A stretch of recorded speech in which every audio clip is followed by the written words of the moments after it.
Chapel Hill Carrboro Meals on Wheels program. We are very excited to be here making a pitch for our first ever capstone placement.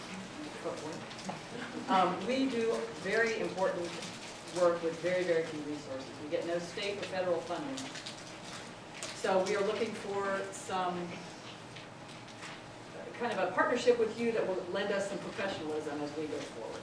We currently deliver 125 hot meals every weekday to Southern Orange County, Chapel Hill, and Carrboro. To qualify for our services, a person has to be either disabled or elderly or homebound, health issues that prevent them from making their own meals. So we serve people of all ethnicities, ages, and living circumstances. There is no typical Meals on Wheels recipient, but I want to tell you a story about one of them because he illustrates why we need your help. Mr. Edwards was referred to us probably 3 years ago by his minister, who drove him home from services every weekend and dropped him off at a trailer. She realized she wasn't actually dropping him at the trailer, but at the shed behind the trailer. She realized that was not any circumstance for anybody to live in, and so she looked for a place for him to stay and then called us immediately to provide food for him. So we started delivering meals.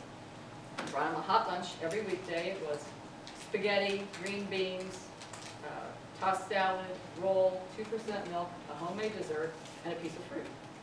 So after about a year of serving him, he asked his minister to call us to say that his doctor was very, very pleased with his progress. He had gained 10 pounds in the past year, and his kind of cognitive issues that were mixed in with being malnourished, he was improved on all of us, was functioning at a much higher level.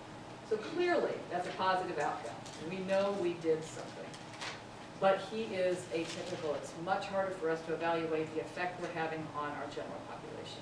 So that is why we're appealing to you to help us design what Lenore will speak about. My name is Lenore Martin, and I am the chair of the Board of Directors of Meals on Wheels. And I am an MSW level social worker. I have experience in clinical supervision and fieldwork supervision. And I'm also a former nonprofit director. So Stacy and I have a nice synergy when we work together. Our Meals on Wheels program aims, I'm going to speak from a script because I'm trying to stay on your timeline. We aim to improve nutrition and maintain independent living for our recipients, and we create a safety net for them, as Stacy described, by providing a meal, a social visit, and information about community resources. We help elders and the disabled stay at home in a familiar environment, and we believe our community benefits from the presence of people of all ages and abilities. And lastly, Meals on Wheels reduces the personal and social cost associated with institutionalization. A 2012 Brown University study has documented the savings to Medicare and Medicaid in states that support home-delivered meal programs like Meals on Wheels. Chapel Hill is a desirable retirement destination. We have a higher than average population over 65, and so our program helps those elders stay at home and age in place and prevent institutionalization. Stacy's already described a person that we serve, but I want to talk about the numbers that we serve. Our recipient base has doubled since 2009. And we saw that we were being very successful, but we were being overwhelmed by our success, and so we asked for some help from the Keenan Flagler MBA program. They did a growth projection for us, and they predicted that our numbers will double again by 2015. So we are really under the gun to get funding and to keep our doors open.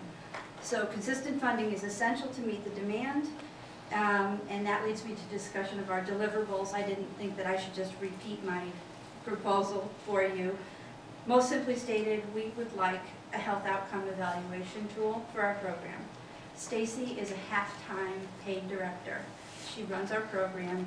We don't have time, we don't have the capacity to do a project like this without your help, and so we are really hoping that you will engage with us. And of course, funders notice measurable results, and we hope that's something you will also help us obtain. So the deliverables are described in the proposal. We would like a literature review of health outcome surveys and the development and testing of an evaluation tool. And we would like an analysis and a written report. And so that's easy to say in words, but it's very difficult to obtain when you only have a half-time director who needs to keep the meals going out the door. So at the end of it all, what we hope you will come away with is obviously a comprehensive understanding of health outcome evaluation tools, and also an understanding of the diversity of Meals on Wheels programs throughout this country. They're very community specific. Doesn't look the same place here as it does in New York City or in San Francisco.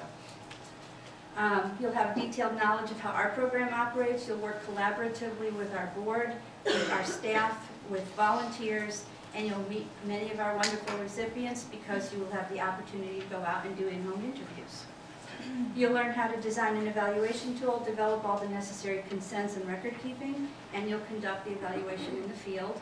And lastly, of course, we want reports and a document that we can use in our funding. Those are the tangible benefits.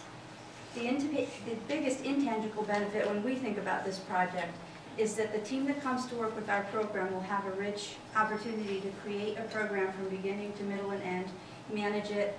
You work independently with our support, but you won't be micromanaged. The project contains opportunities for research, fieldwork planning, analysis, data management, whatever you're happy doing. And you will get lots of hugs from our clients. So thank you very much for listening, and we hope that you'll come work with us.